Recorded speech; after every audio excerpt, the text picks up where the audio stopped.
Espacio Público. Es una iniciativa de alianza estratégica entre la Academia de Lenguas Mayas y el organismo NALEV. Su finalidad es generar información y discusión pública sobre temas sociopolíticos desde la perspectiva de inclusión de los derechos de los pueblos indígenas. Hoy tenemos el gusto de contar con la presencia del señor Gonzalo Marroquín. Él es periodista, actual director de Diario Siglo XXI y presidente de la Sociedad Interamericana de Prensa. Bienvenido, señor Gonzalo, a este espacio.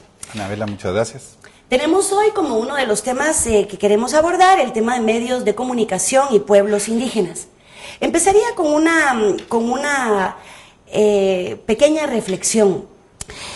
Cuando los movimientos sociales son débiles, cuando los movimientos colectivos son débiles, se dice generalmente que son los medios de comunicación los que ocupan ese espacio, que son los medios de comunicación los que se convierten en la voz crítica de un país, que son los medios de comunicación los que marcan la agenda política de un país. En un lenguaje más común se dice que los medios de comunicación son el cuarto poder. ¿Qué opina usted de eso? Yo diría dos o tres cosas, pero particularmente creo que cuando eso ocurre verdaderamente es cuando los partidos políticos no cumplen con su función. Quienes debieran ser en un sistema democrático el canal de interlocución, digamos, entre el pueblo y el Estado y las situaciones políticas de un país deberían ser los partidos políticos. El problema es que los partidos políticos no son representativos muchas veces de esos sectores, que terminan sin voz, que terminan sin oportunidad de decir lo que tienen o que alguien defienda sus puntos de vista o que ellos mismos a través de los partidos políticos, que es lo correcto, defiendan sus puntos de vista. Eso en cuanto a lo que sucede cuando se dice que la prensa termina jugando un papel de oposición o un papel de ser el medio de contrapeso. Yo no diría de cuarto poder, diría que la prensa es el contrapeso de los poderes del Estado. Y creo que es importante que siga siendo así porque se ha visto a lo largo y ancho de la historia y en todo el mundo se ha visto que cuando el poder del Estado controla la comunicación, controla la información, lo que vemos, el resultado son dictaduras de izquierda, de derecha, de cualquier tipo, pero dictaduras, gobiernos autoritarios que indudablemente tarde o temprano terminan violando los derechos humanos. Bien, entonces los medios de comunicación obviamente representan a la sociedad, representan los problemas de la sociedad, dan la noticia sobre la sociedad. ¿Qué papel cumple, según su opinión, en los medios de comunicación escritos en general? Centrémonos en eso. El tema de la multiculturalidad como un escenario, ¿es escenario o no es escenario de los medios la multiculturalidad en el país? Yo creo que en un país como Guatemala debe ser un escenario.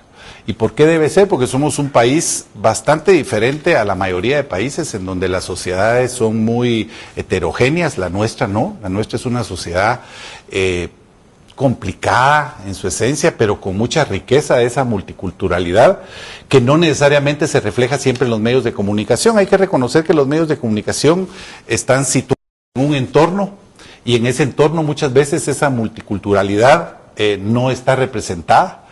Pero indudablemente, y por eso decía al principio, en países como los nuestros, los medios tienen que hacer un esfuerzo para ser más incluyentes. Pero ese entorno del que usted me habla, hablemos un poquito de ese entorno. ¿Ese entorno es es pluri o es seleccionado por el medio de comunicación? Yo creo que el medio de comunicación no es necesariamente, puede haber dos tipos de medios de comunicación. Un medio de comunicación que selecciona la ubicación donde va a estar, en el momento en que se le pone precio al ejemplar, en el momento en el que se escogen los contenidos dirigidos a un grupo, a un segmento de la población socioeconómico, se está segmentando los medios de comunicación. O sea que un medio escrito, sea como la televisión o la radio universales, es virtualmente imposible. Por otro lado, los costos también de los medios de comunicación impresos, de los periódicos, son bastante más elevados que los de la televisión y la radio, y sus espacios son más limitados. Hoy en día creo yo que hay algo que viene a favorecer muchísimo, pero que no está masivamente difundido en Guatemala, por ejemplo, como es el Internet, pero está llegando a muchísimos más lugares de lo que la gente se imagina en todo el país. Y la ventaja de Internet es que los espacios son ilimitados. En el periódico impreso, el problema es que los espacios son bien limitados. O sea, entonces hablando de este entorno, es un entorno que se limita por razones económicas y por razones de selección, digamos. Se limita por esas razones, pero indudablemente lo que importa es el espíritu del medio, que sea un espíritu que sea incluyente, y ahí se va a limitar a todo el mundo, se va a limitar a todos los sectores, no solamente a los sectores sociales con menos capacidad de llegar a los medios de comunicación. Defíname, señor Marroquín, la palabra incluyente, digamos, dentro del contexto de medios de comunicación. ¿Qué es incluir? O sea, un país que tiene mitad de población indígena, mitad de población que no es indígena, medios de comunicación que generalmente responden a lo metropolitano, que generalmente responden, digamos, a lo ladino, dicho en ese lenguaje, y que no responden, digamos, a esa pluralidad, porque sabemos que no lo hacen por las razones que usted dice, y que por supuesto no vamos a cuestionar ni a juzgar. Pero en esa línea, si la multiculturalidad es la base y los medios no responden, usted en algunas oportunidades ha mencionado, según yo tengo entendido, o ha reconocido que Guatemala es un país racista, un país que tiene un Estado racista. Y el racismo entendámoslo como aquella probabilidad sistemática que permita que unos pueblos vivan menos y peor que otros. O sea, en Guatemala sabemos que unos pueblos viven menos y peor que otros, que unos tienen menos educación, menos acceso a salud, pero también menos acceso a información. O sea, ¿quién es el que decide que los pueblos indígenas tengan menos acceso a esa información? ¿Se da por la noticia? ¿Se da por el personal que ustedes tienen dentro de los medios de comunicación? ¿Se da por opción de los directores de los medios? ¿Se da por opción de los que pautan en los medios? ¿Cómo se maneja ese mundo que es bastante complicado? Bueno, yo diría que empezar por eso. Es un mundo muy complicado, no se puede simplificar de una manera. Partamos de la primera afirmación. Yo creo que es más serio, más complicado también el problema de Guatemala en cuanto al racismo, porque no es el Estado el que es racista, es la sociedad completa en su conjunto, incluyendo al Estado. Pero nuestra sociedad es racista, y me atrevería a decir que somos racistas horizontal y verticalmente. Y somos racistas los ladinos y hay racismo dentro de los indígenas. Entonces, el problema es que nosotros no hemos caminado a crear una integración de la sociedad basada en el respeto, basada en las oportunidades y obviamente basado en que lo más importante es que nos respetemos los unos a los otros tal como somos. Los medios de comunicación efectivamente creo que debemos jugar un papel importante, en primer lugar reconociendo esto, porque no hay problema que se pueda resolver si no se reconoce su existencia. Y entonces los guatemaltecos debemos empezar a reconocer que existe ese racismo y que debe terminar. Y no solamente es racismo, hay una discriminación social también permanente en la sociedad guatemalteca. Creo que algo hemos avanzado, o sea, yo tengo de hacer periodismo cerca de 40 años, y cuando veo el país que teníamos hace 40 años, la cultura que teníamos, la cultura de racismo enraizada, y lo que es hoy, hemos avanzado, y creo que eso es importante. A ver, dame ejemplos. Hasta en los términos. Ejemplos en la noticia, ejemplos en algo concreto que usted nos pueda decir. Más importante que en la noticia yo diría que lo más relevante es que ya es un protagonista el dirigente indígena, el sector indígena, ya es un protagonista de la noticia, ya es fuente de información y no únicamente noticia porque se violaron los derechos humanos de una persona, de un indígena o de una comunidad. O sea, creo que eso ya es un avance, que eso no es una dádiva de los medios de comunicación, sino que es parte de ese desarrollo y de ese crecimiento que hemos tenido, en donde hay un reconocimiento más claro de que todos los sectores tenemos los mismos derechos y las mismas obligaciones. Muy bien, solo vamos a hacer un pequeño corte, vamos a mensajes y nos quedamos con uno de los avances que menciona el señor Gonzalo Marroquín. Volvemos pronto.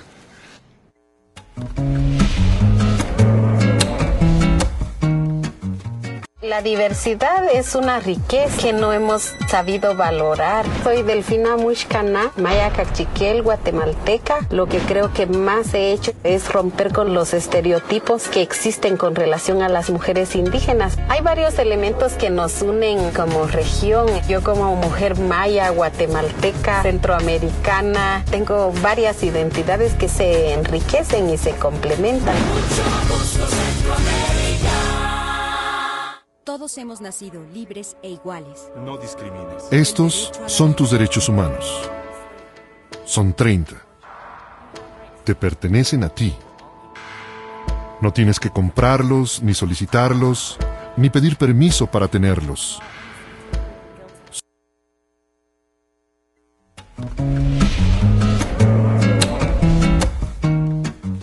Seguimos con Espacio Público. Tenemos el honor hoy de entrevistar al señor Gonzalo Marroquín. Él es periodista, experto en este tema.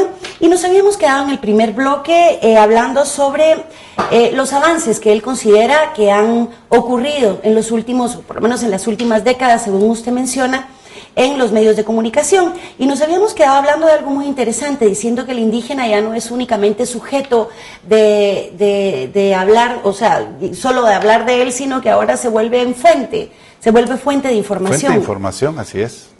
Porque tienen un protagonismo en la vida nacional que también se han ido ganando. Si nosotros recordamos y queremos ser muy honestos al hablar, al indígena ni siquiera se le da oportunidad de organización hace algunas décadas.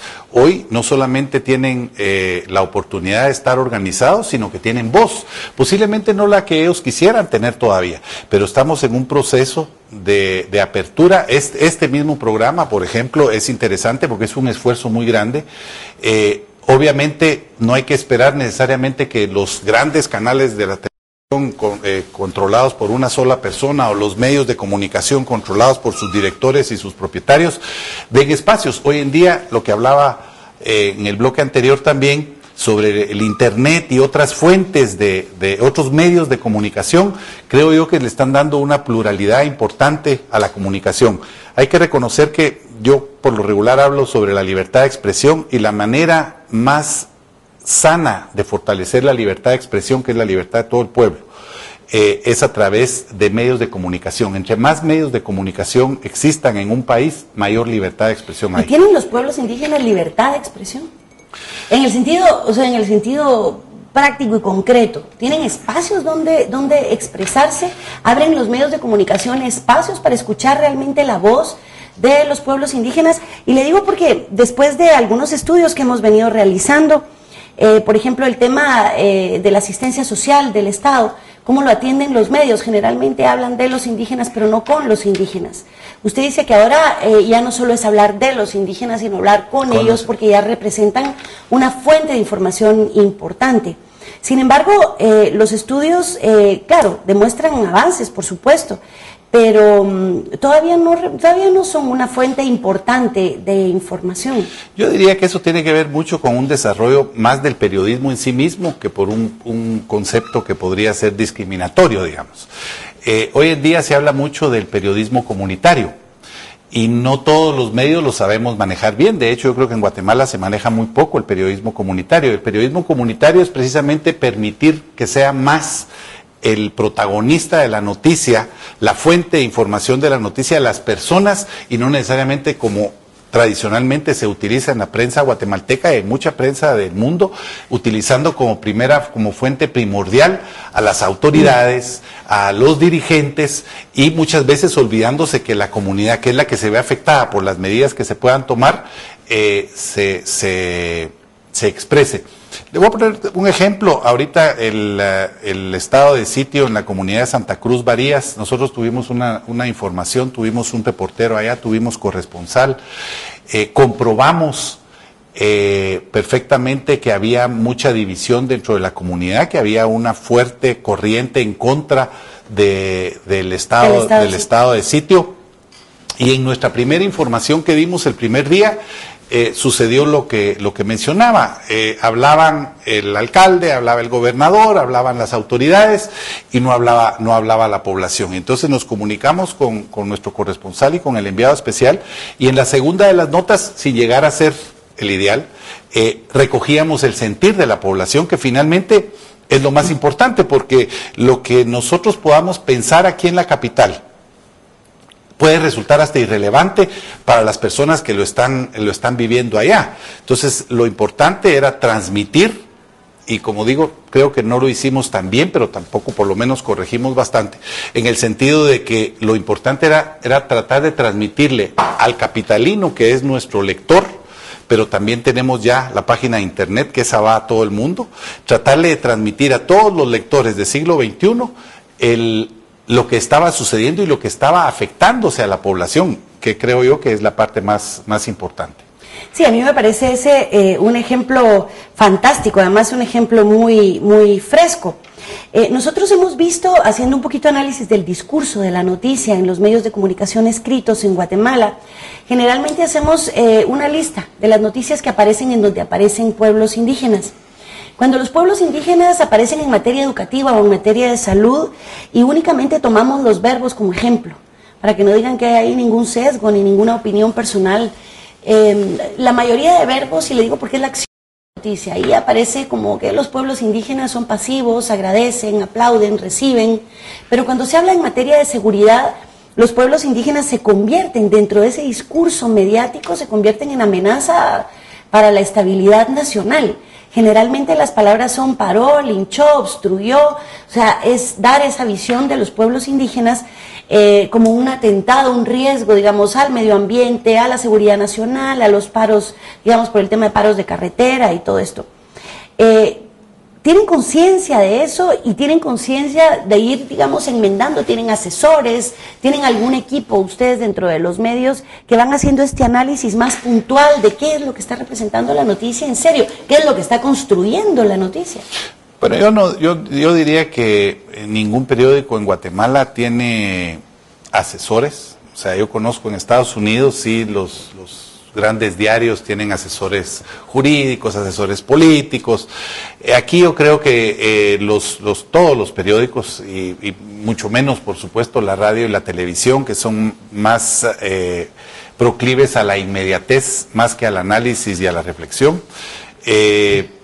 Los periódicos es el ejercicio periodístico, es la experiencia periodística de los editores. Lo que sí es que ese se convierte como en un consejo de personas que discuten sobre la forma en que se debe manejar la información. Lo que sí creo yo que es importante destacar es que los periódicos, salvo la parte editorial, yo diría que no tienen discurso.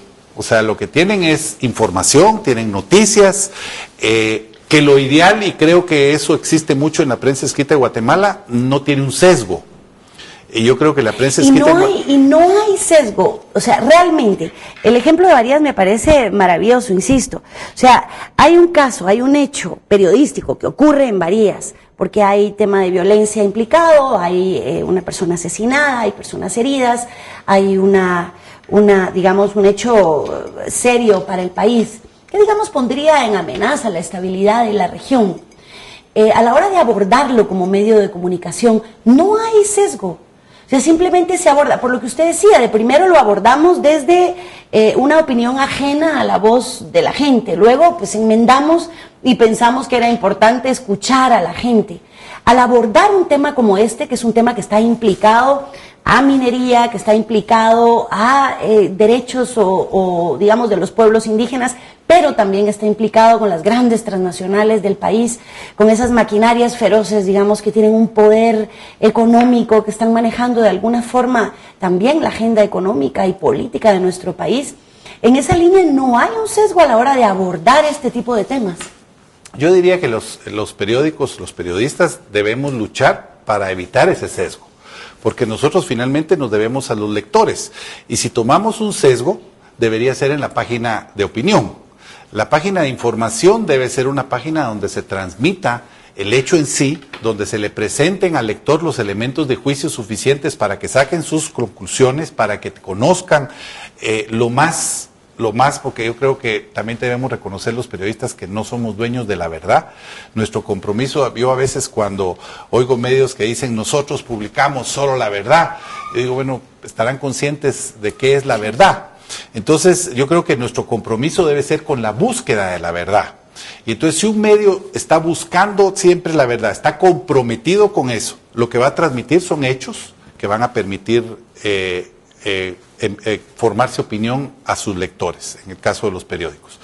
Y creo que en la parte editorial, y ahí entran los columnistas, pero el diario con su editorial fijará su posición y su línea. Ahí creo yo que es el lugar en donde uno sí puede asumir una posición, el medio puede asumir una posición. Por ejemplo, nosotros en el caso concreto de Santa Elena Varías hemos señalado a través de la línea editorial que el Estado, el gobierno sobre reaccionó y que no hubo un equilibrio, digamos, no sé, hasta el día de hoy no se ha capturado a nadie por el asesinato del campesino, pero en cambio sí se han realizado múltiples capturas por los disturbios que se dieron a causa de las protestas contra la hidroeléctrica. Entonces, hay un desbalance bien significativo. La pregunta en esta línea, que es la pregunta del millón, yo creo que todas las personas que nos están viendo se la estarán haciendo. Y bueno, todos lo hacemos y abiertamente me parece que es importante mencionarlo. ¿Qué influencia tiene dentro de la noticia y dentro del editorial la famosa pauta? Los famosos anunciantes en los medios de comunicación. ¿Tienen influencia? ¿No tienen influencia? Me imagino yo que habrán casos en que más o menos, pero en general, ¿quién nos puede hablar de eso? Bueno, el mundo no es perfecto. Los medios de comunicación, los medios impresos, bueno, y los televisivos y radiales, existimos con la pauta publicitaria. Yo creo que lo que es importante es mantener uno su independencia y que el anuncio no esté ligado a las presiones económicas. Creo que esto en Guatemala mejoró muchísimo durante algún tiempo, pero luego de nuevo hay muchos anunciantes, muchos partidos políticos, sectores del gobierno, que creen que a través de la pauta publicitaria compran al medio. Esto puede ocurrir. Yo he visto medios que ceden ante esas presiones. Como bien mencionaba anteriormente, hay casos en los que la presión puede ser mayor, y es una realidad con la que convivimos, que tenemos que vivir permanentemente, discutiendo, hablando, haciendo conciencia en los anunciantes que la parte comercial de un medio y la parte editorial son dos cosas completamente separadas. Y creo que lo más importante es que en la solvencia financiera de un medio está muy ligada a su independencia. Por eso yo no creo que sea criticable el que los medios reciban publicidad. Al contrario, lo importante es que esa publicidad termine dándoles no, que esa mucha publicidad obviamente no influya, digamos, en casos como el caso de Varías o en temas específicos, ¿verdad? Que los medios, que los anunciantes pues no tengan ese poder de decisión sobre la noticia que va a salir. Antes de irnos a pausa, una pregunta que quisiera retomar de lo que usted decía. Usted decía, nuestro lector es un lector metropolitano, urbano, sí, capitalino. Si el lector capitalino tiene una ideología, una forma de ver, digamos, los movimientos sociales, una forma de ver los movimientos de los pueblos indígenas, las reivindicaciones, porque hablamos pues de ciertas zonas de la capital que son las que consumen o no consumen cierto medio de comunicación y son lectores o no. ¿Ustedes escriben para ese lector o para el país? Bueno, yo creo primero, nosotros tenemos una circulación citadina por razones de mercado, porque nosotros quisiéramos estar en todo el país, quisiéramos tener una circulación muy grande, pero eso es complicado y es difícil. Entonces, no es que nosotros, por nuestra propia disposición, digamos, vamos a circular y vamos a llegar solo a este número de personas de nuestra circulación. Pero ideológicamente responden ustedes. Bueno, le hablo ideológicamente, no de ideología izquierda, derecha, rebasemos un poco eso. O sea, lo que la población de la capital, la población urbana, la noticia que quiere, ¿responden a eso o responden a la globalidad, en donde en el otro bloque pues vamos a hablar ya de la multiculturalidad, del pluralismo, a qué nivel responden o no responden a eso. Yo creo que hay que recordar que el mejor periódico es aquel que mejor refleja, ese es mi punto de vista, la realidad del país. Y eso quiere decir, si yo quiero hacer un buen periódico, debo reflejar la realidad del país. Y creo que el lector va a apreciar eso. El lector no va a apreciar que me digan que Guatemala vive en una burbuja y que aquí todo es perfecto. Yo creo que eso, el guatemalteco inteligente, que son la gran mayoría, el guatemalteco que quiere ver mejor a su país, quiere saber cuál es la realidad de este país. Así que yo creo que la función del periódico o del periodista es informar de la mejor manera posible al lector. Y en ese sentido, el periodista tiene que saber que lo que debe hacer es presentar esa realidad, no crear sesgos, no crear ficciones, sino que, por ejemplo, en la guerra de El Salvador, yo recuerdo que los periódicos en El Salvador ignoraban. Podemos quedarnos con este ejemplo para el próximo bloque. Nos vamos a unos mensajes y regresamos en unos momentos.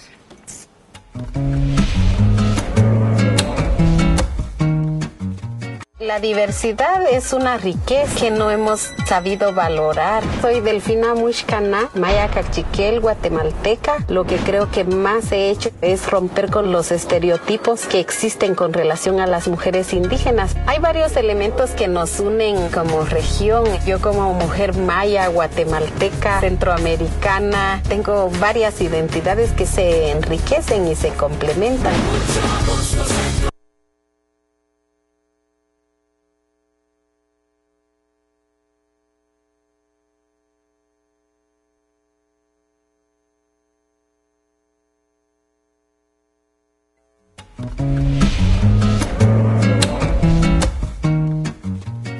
Bien, seguimos con Espacio Público, estamos conversando con el señor Gonzalo Marroquín. Nos habíamos quedado en un tema, estábamos hablando sobre el tema, usted nos estaba poniendo un ejemplo fascinante sobre El Salvador. Bueno, lo que yo decía era que si un periódico no refleja la realidad nacional, deja un poco de cumplir su función de informar correctamente a los lectores. Y el caso de que Salvador, yo cubrí la guerra de El Salvador a principios de los años 80, cuando se dio la ofensiva final incluso. Y recuerdo que los principales periódicos de El Salvador, no publicaban. Si mucho tenían una nota muy pequeña sobre combates en algún lugar, San Miguel o en algún lugar lejano, pero no reflejaban un país en guerra. Y uno veía cualquier otro periódico de toda América, y no digo solo América Latina, de Estados Unidos hasta Argentina, y todos hablaban de la guerra de El Salvador, que fue una guerra muy, muy violenta. Y esos periódicos así lo presentaban. Entonces uno llegaba y veía esos periódicos y creía que el país estaba perfecto, pero en realidad no engañaban a nadie porque se combatía en San Salvador. O sea, en las zonas urbanas había combates. La gente se enteraba por escuchar los combates y no por leer su periódico. ¿No ocurrió algo muy similar con el conflicto armado en Guatemala? Totalmente, yo he dicho que en muchas ocasiones, yo diría que no tanto con los combates, porque aquí no se combatió como en El Salvador, aquí eran enfrentamientos aislados, a veces se pasaban 2 o 3 semanas sin que hubieran enfrentamientos, pero ocurrió algo peor aquí. Aquí la prensa nacional, y por eso es que es importante que la prensa mantenga su independencia, y eso es importante que lo veamos con lo que está sucediendo en varios países en América Latina hoy por hoy. La prensa guatemalteca se autocensuró durante la guerra. Uno de los gremios más golpeados fue el periodismo, o sea, fueron asesinados más de 50 periodistas, muchos tuvieron que salir al exilio. En realidad fue un periodo muy violento, sobre todo entre 1978 y 1982, pero hubo una autocensura.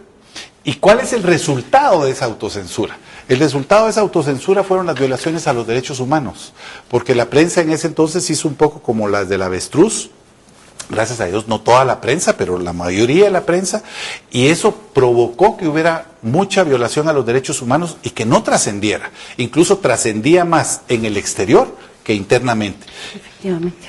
Así que yo mencionaba eso porque, digamos, sí, ahora está ocurriendo, porque esos eran los gobiernos militares de aquella época que se dieron en toda América Latina, y ahora de derecha, y ahora vemos gobiernos de izquierda bajo la fachada democrática como en Ecuador y en Venezuela, que con gobiernos autoritarios, no asesinando periodistas, pero demandándolos, persiguiéndolos judicialmente, están provocando lo mismo, la autocensura. Y vamos a ver con el correr del tiempo, ojalá me equivocara, pero vamos a ver que en esos países vamos a ver mucho de violaciones a los derechos humanos.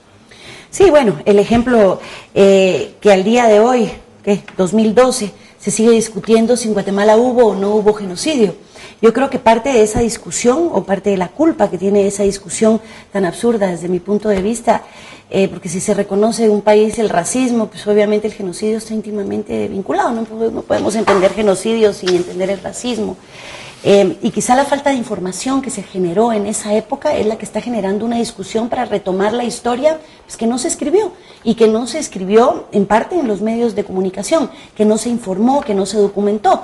Como usted dice, la mayoría de los que documentaron la historia de esa época pues eran extranjeros, quizá corrían menos riesgo, venían, iban, y pues hoy tenemos nosotros como resultado todas esas series de documentales y todo que nos dicen qué es lo que pasó durante el conflicto armado, durante esos 36 terribles años en el país, en donde los pueblos indígenas fueron los más afectados.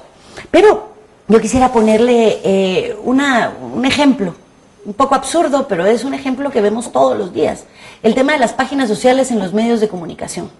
O sea, todos los medios sacan, quizá el domingo, otros lo sacan los sábados, qué sé yo, las páginas sociales, en donde se ve, digamos, cómo se divierte la sociedad en el país.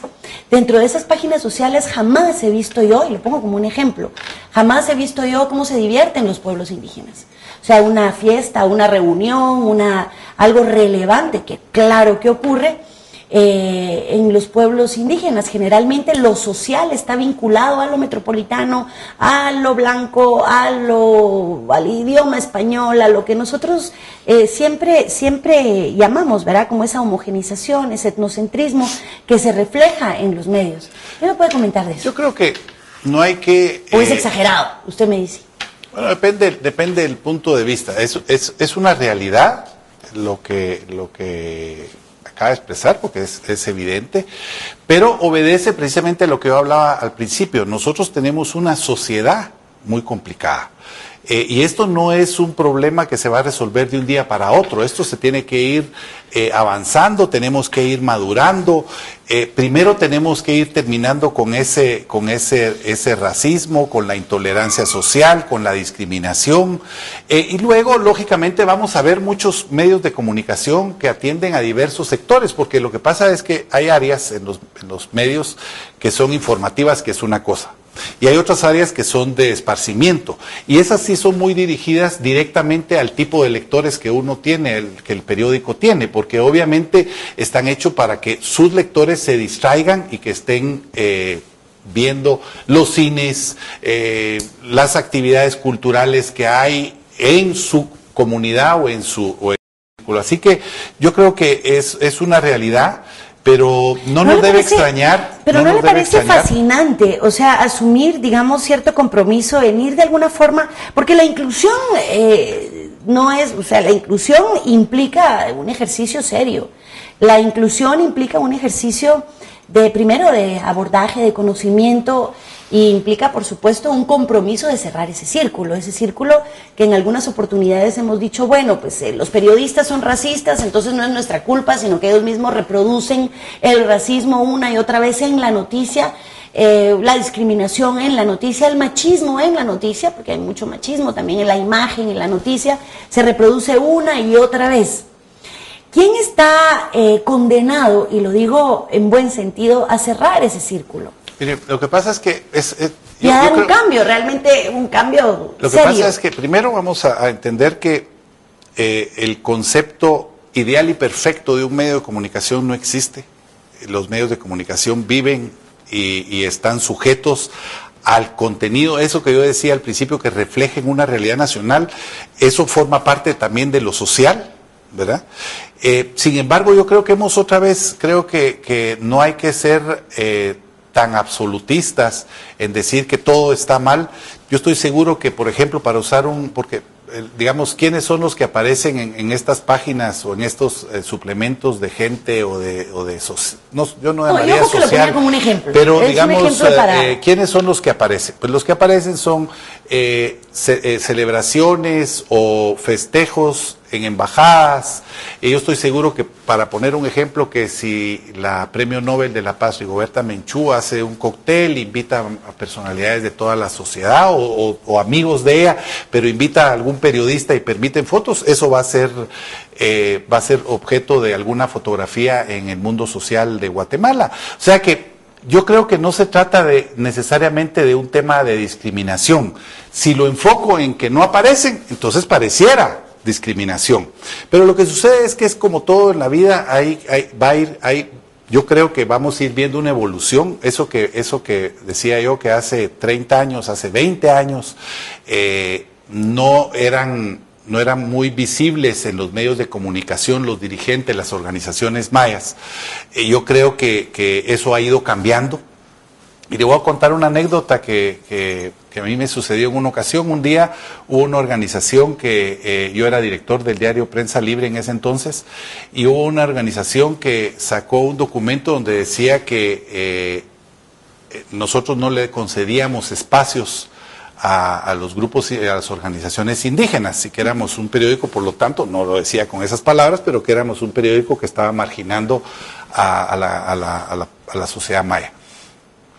Y ese fue el documento que ellos presentaron. Curiosamente, esa noche yo tenía una cena que había organizado precisamente la Academia de las Lenguas Mayas, que es la productora de estos programas, en el Hotel Pan American, y el objeto de esa cena era porque ellos querían hacer un reconocimiento a través de mi persona, pero para el diario Prensa Libre, por los espacios que nosotros les dábamos. Y yo comencé hablando cuando me correspondió agradecer, y les dije, miren, hoy ocurrió esto, y les conté en la mañana que había conocido el estudio, y les digo, miren, y ustedes ahora dicen que nosotros les damos mucho espacio. Yo quiero decirles la verdad, ni ellos tienen la razón, ni ustedes. Ni les damos poco espacio, ni les damos mucho espacio. Simplemente nosotros estamos abiertos a que se utilicen los espacios, y que muchas veces cada fuente de información en los medios, que es importante, en los medios de comunicación, nosotros no podemos estar midiendo, bueno, ahora subámosle el tono a este sector de la sociedad o a este grupo político, ahora bajémoselo, sino que muchas veces los mismos grupos se van haciendo sus espacios con acciones, con declaraciones, con planteamientos. Así que lo importante, por eso insisto, vuelvo a lo que había mencionado antes, lo importante es que la política de un medio sea ser incluyente. Eso no quiere decir que todo el mundo diga lo mismo, que todo el mundo escriba lo mismo, porque la noticia todos los días cambia. Lo importante es que no haya una política de restringirles espacios a cualquier sector. Bueno, es alentador escucharlo, realmente. En una oportunidad que me tocó hacerle una entrevista al señor José Rubén Zamora, él decía que responder a reivindicaciones era también cooptar a la prensa.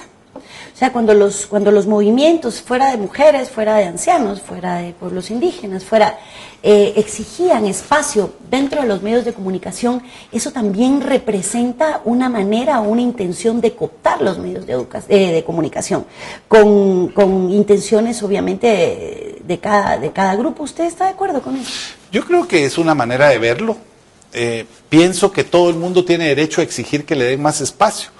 A mí a veces hay una situación, porque si esto ocurriera solo con el sector indígena, uno diría, algo estoy haciendo mal, pero eso ocurre con todos los sectores. Esa era mi próxima pregunta. ¿Qué demanda tienen ustedes de los movimientos? Todo el mundo quiere más espacio, no solo mujeres, el sector empresarial, empresarios, todos. Porque en esta sociedad todo el mundo, yo siempre digo que el ejercicio periodístico es parecido al fútbol, que todo el mundo cree, cuando hay un partido de fútbol, todo el mundo dice que el entrenador tiene que hacer tal o cual cambio y que el futbolista debería hacer tal cosa. ¿Y por qué lo hacemos? Porque tenemos mucha proximidad con el fútbol, que es un deporte muy masivo. Y el periodismo es igual, todo el mundo cree, porque todo el mundo que le interesa la noticia está como muy vinculado, entonces todo el mundo cree que se debió hacer de tal manera una cobertura. Y las coberturas realmente lo más importante, creo yo, es que sean realizadas de una manera muy auténtica por los periodistas, por los reporteros, y que ahí venga el proceso de información que tenemos en los medios. Bien, vamos a ir al último corte. Vamos a tratar de hablar un poco en el último bloque sobre el tema de la imagen. Cómo se construye la imagen que está en los medios de comunicación.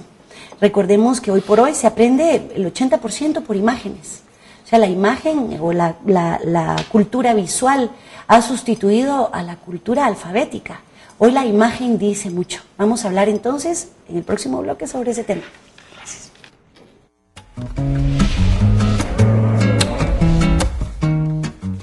La diversidad es una riqueza que no hemos sabido valorar. Soy Delfina Mushcana, maya cachiquel, guatemalteca. Lo que creo que más he hecho es romper con los estereotipos que existen con relación a las mujeres indígenas. Hay varios elementos que nos unen como región. Yo como mujer maya, guatemalteca, centroamericana, tengo varias identidades que se enriquecen y se complementan.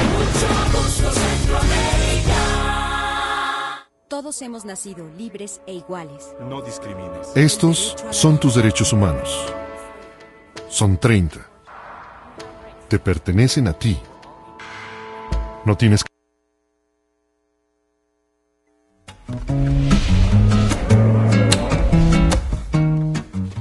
Bien, estamos en espacio público, estamos conversando con el señor Gonzalo Marroquín acerca de medios de comunicación y pueblos indígenas. Sus apreciaciones son alentadoras. El señor Gonzalo Marroquín nos habla en este espacio sobre, primero, la intención de responder a la diversidad cultural, al menos la intención o la obligación que tienen los medios de responder a la realidad del país. Eso me parece interesante. Hemos hablado un poquito sobre el racismo. Usted decía que el racismo no es necesariamente un racismo de Estado, sino es un racismo social. Yo quisiera... Pero que involucra al sí, Estado. por supuesto, que involucra al Estado. Yo lo veo quizá al revés. Pero usted hablaba que uno de los objetivos que debería asumir la sociedad guatemalteca es la integración. Yo quisiera que nos expandiera un poquito más esa idea sobre la integración, porque generalmente, o desde mi punto de vista, integración es un poco enemiga de interculturalidad. Interculturalidad es aquel fenómeno que permite el diálogo intercultural respetando la diversidad y el espacio de cada quien, la cultura de cada quien, el idioma de cada quien, la forma de amar, de ver el mundo, de querer de cada grupo étnico. Para nosotros ese es el proyecto intercultural que debería reflejarse, no solamente en los medios, por supuesto, en educación, en el espacio nacional, en todo el espacio nacional. Sin embargo, usted menciona la palabra integración. Yo quisiera que nos extendiéramos un poquito en esto. Bueno, yo quisiera no verlo desde el punto de vista semántico. No, por eso, sino que más bien yo diría que esa visión de interculturalidad que usted mencionaba es la que debe prevalecer si queremos una integración. O sea, yo no puedo pretender que un pueblo, un país, una sociedad esté integrada si no partimos del respeto a nuestros valores culturales, a nuestros valores religiosos, espirituales, al respeto en todo el sentido de la palabra. No podría pensar en una integración en donde hay una marginación de un grupo, porque entonces ya no estamos integrando. Ahora, no estoy pensando solo lo que es importante, no estoy pensando que integración es que un grupo se pega al otro o que el otro se tenga que adaptar. Estoy pensando que nosotros tenemos que integrarnos, y se lo voy a poner en un caso porque a mí me interesó mucho ese fenómeno hace algunos años, cuando se integró, y por eso hablo de integración, cuando se integraron los pueblos, las dos Alemanias, que se habían convertido en culturas diferentes. La integración era una integración cultural, era una integración económica, era una integración social. Y guardando las distancias, porque obviamente era muy distinto, las raíces eran las mismas. Las raíces eran Alemania, solo que dos Alemanias que se habían convertido distintas. Yo lo que siento es que en Guatemala a veces tenemos no dos, a veces tenemos 20 Guatemalas. Y lo que tenemos que hacer es entender que las raíces sí son comunes. La raíz es Guatemala. Todos formamos parte de Guatemala, todos tenemos los mismos derechos y entonces ahí podemos empezar a trabajar y a construir una integración. La palabra puede cambiar si uno quiere, yo la considero que integración es que todos nos aprendamos a respetar. Me parece que lo más importante que falta en Guatemala es el respeto. ¿Y por qué no hay respeto en Guatemala? Porque nosotros somos una sociedad muy dividida, muy confrontada. La historia nos ha mantenido confrontados a todos, no solo sectores, sino personas, instituciones, etcétera. Y entonces existe una desconfianza absoluta. Siempre de un lado y del otro estamos pensando que aquel está haciendo algo malo y que algo quiere lograr. Si vemos de un sector, pensamos, bueno, este sector es el sector empresario, son explotadores. Si vemos el sector trabajador, entonces el sector trabajador, estos son sindicalistas bochincheros. Si vemos al sector indígena, entonces están protestando y lo que quieren es que se les regale tierras. Entonces a todo el mundo estamos pensando que lo que quieren es aprovecharse del otro sector. El proceso de integración no es fácil y yo creo que pasa por el tema más importante. Guatemala no va a tener una integración o una, no sé cómo llamarlo, pero no va a ser una sociedad guatemalteca mientras no haya oportunidades para todos los guatemaltecos. Yo creo que a veces nos perdemos mucho en discutir sobre aspectos culturales y sobre aspectos que son importantes, pero el problema que tenemos en Guatemala es que la mayor parte de la población de este país no tiene oportunidades. Y entonces, ¿cómo vamos a poder vivir de una manera integrada si hay personas que nacen siendo exageradamente pobres y no tienen más oportunidad, que su mayor aspiración es seguir siendo igualmente pobres, o en el mejor de los casos llegar de extrema pobreza a pasar a pobreza, pero no mucho más allá? Así que creo que la tarea no es fácil, sigo pensando, hace falta una integración, creo que pasa todo por la educación, creo que si no educamos, si no hay oportunidad de educación para todos los niños guatemaltecos, no vamos a empezar a cambiar, y mientras no cambiemos las estructuras sociales, no va a haber integración, porque unos van a querer seguir dominando a otros, y otros van a querer seguir saliendo de ese dominio por cualquier vía. ¿No le suena entonces a usted la palabra integración sinónimo de homogenización o sinónimo del melting pot famoso de los 60, en donde se hablaba de construir un nuevo Guatemala? Bueno, hoy se habla todavía de todos somos Guatemala, hagamos un nuevo guatemalteco, que de alguna forma inconscientemente, bueno, históricamente, implica como meter todas las culturas en una licuadora para echar el botón y sacar a ese guatemalteco perfecto, integrado. ¿No le suena eso? No, yo creo que la integración, por eso decía yo, el valor más importante de un proceso de integración debiese ser el respeto. Y cuando hablamos de respeto, estamos hablando del respeto a nuestros valores. O sea, yo voy a vivir integrado o asociado, como quiera uno llamarlo, yo voy a formar parte de una sociedad guatemalteca solamente si en esa sociedad yo tengo oportunidades, si yo me siento cómodo, si yo vivo al mismo, no necesariamente al mismo nivel económico, porque esa es otra cosa. ¿Usted se siente integrado? No hay, en Guatemala no existe la integración, absolutamente. Bien, estamos a punto de terminar el programa. Quisiera hacerle dos preguntas muy rápidas. Usted mencionaba también algo bien interesante, y es la palabra inmediatez. Obviamente los medios de comunicación están íntimamente vinculados a esa palabra, es más, van de la mano con la palabra inmediatez. ¿Es cierto que la inmediatez no deja ver la realidad o representarla de una forma más franca y abierta? No, absolutamente. La inmediatez, cuando yo hablaba de inmediatez, me refería a ciertos medios de comunicación. El Internet es un medio que está muy ligado a la inmediatez, pero tiene muchas virtudes que deben tener otros medios, como la posibilidad de amplitud. Pero está la radio y la televisión, que sí juegan mucho a favor de la inmediatez. Pero eso no nos debe asustar. Eso no tiene que hacer nunca que el periodista pierda la visión de la realidad. Y los periódicos impresos tienen la gran ventaja de que pueden profundizar mucho más, pueden dar análisis, pueden presentar más equilibrio en la información. La inmediatez está muy ligada a los hechos en sí mismo. O sea, por supuesto. Un análisis de una situación social no se hace a través de la inmediatez. Los acontecimientos que se van dando, los hechos, esos son los que aprovechan la inmediatez y los medios de comunicación vinculados a la inmediatez. Sí, no, yo me refería a que, bueno, pues la noticia es un tema inmediato. De repente hay un asesinato, hay una manifestación y eso ocurre de inmediato y los medios tienen que estar ahí, tienen que responder inmediatamente y tienen que hacer la noticia inmediatamente.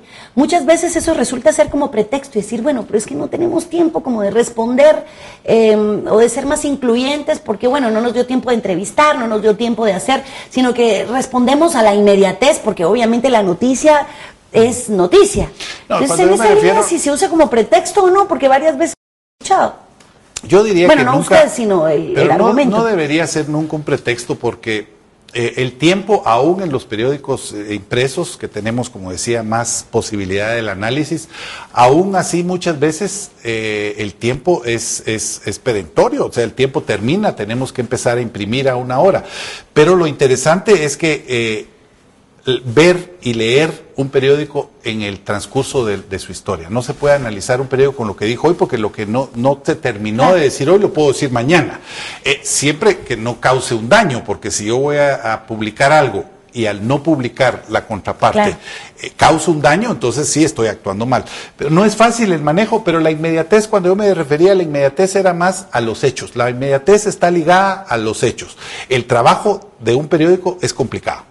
Es de todos los días, nosotros todos los días nacemos y todos los días morimos. La imagen habla, la imagen tiene palabra, la imagen informa. O sea, sabemos que una imagen que se selecciona en un medio de comunicación no es únicamente decorativa, sino tiene su lenguaje propio. La imagen dice mucho.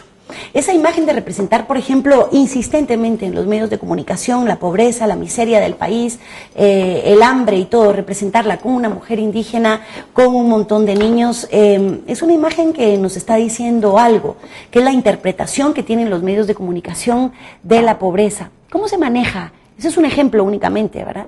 O la imagen de una mujer linchando a un señor, que se repite una y otra vez, pero paralelamente no hay una imagen de una mujer indígena profesional haciendo televisión, por ejemplo, sino que se pone generalmente una imagen negativa. Es eso, yo creo que ha cambiado, yo sí estoy de acuerdo con usted en que hay cambios, en que hay voluntad por parte de personajes que están en los medios de comunicación y que tienen quizá una conciencia mucho más amplia sobre la multiculturalidad del país. Eso se ve, se nota en la noticia. Pues eso es un avance importante, lo que usted decía hace 40 años, lo que estamos viendo hoy pues es avance, es cambio, eso definitivamente, y le queremos dejarlo claro aquí en los medios, de no ser absolutistas, de no ser tan críticos, por eso estos espacios de conversación. Terminemos hablando de la imagen, ¿cuál es su apreciación? Yo creo que la imagen, lo más importante, hay que recordar que uno de los aspectos más relevantes de una fotografía es que refleja un momento y una realidad. Lo que yo escribo puede ser debatido y puede ser dos puntos de vista. El pie de grabado podría tener alguna connotación, pero la gráfica, si hay una persona, que no importa si es indígena o si es ladina, pero si hay un linchamiento y esa foto se tiene, esa foto debe publicarse porque es parte de la realidad. Y creo que no nos debe esconder. Si esa pobreza extrema está reflejada en la mujer, es muy sencillo. La mujer indígena ha sido la víctima más grande de nuestra sociedad. La mayor pobreza, los índices de pobreza, los índices de falta de oportunidad son más incidentes en las mujeres indígenas que en el resto de la sociedad, incluso que en los hombres de la sociedad. Entonces tienen un valor informativo muy importante. Lo que sucede es que, y esto debe ser muy importante, es que una foto jamás debe ser utilizada de una manera peyorativa.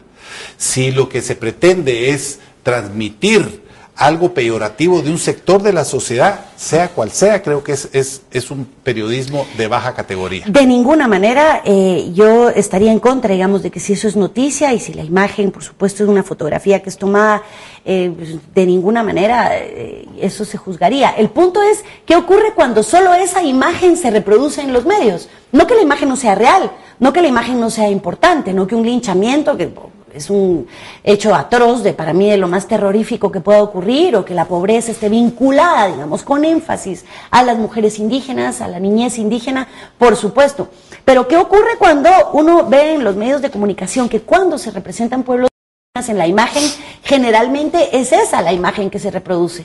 Y no hay un contrapeso de una imagen, digamos, de una mujer, insisto, de una niña indígena que se ganó un premio, que hay muchísimo. O sea, el punto es eso, insiste en los medios en una misma imagen porque hay un archivo de fotografías y pues bueno, esa es la mejor que hay que poner, o hay análisis alrededor de la imagen dentro de los medios de comunicación. Yo creo que puede haber una equivocación, pero no en la publicación de una fotografía, que de hecho lo hay en casi todos los periódicos, en unos más que en otros, pero no dirigida necesariamente al sector indígena, sino que por una mala selección de fotografías se escogió una mala foto, hasta de un avión puede estar equivocado. O sea que esa es una realidad. Pero creo que, y sé que el tiempo nos está premiando, lo importante es reflejar la realidad, y creo que no debe asustarnos las fotografías de la realidad. No deben asustarnos. Yo recuerdo que una vez se publicó en Prensa Libre el cadáver de Monseñor Gerardi en la portada, y tuvimos unas críticas espeluznantes, y nos dijeron que la comunidad, la conferencia episcopal estaba muy molesta. Yo hablé con el presidente de la conferencia episcopal, hablé con Monseñor Rodolfo Quesada, y recuerdo que me dijo, no estoy seguro si el presidente de la conferencia episcopal, creo que era el arzobispo de Quetzaltenango, y me dijo, mire Gonzalo, esa foto es muy dura, pero nos refleja la realidad de lo que ocurrió. Así que nosotros creemos que esa realidad es la que el pueblo de Guatemala debe estar conociendo. Muy bien, ha sido verdaderamente un honor conversar con usted en este espacio, el espacio abierto, espacio de diálogo, espacio en donde las voces se intercambian. Muchísimas gracias por la al señor Gonzalo Marroquín. El tiempo se queda corto, hubiéramos conversado más al tema, pero hay más tiempo adelante. Muchas gracias. Y a ustedes, un abrazo.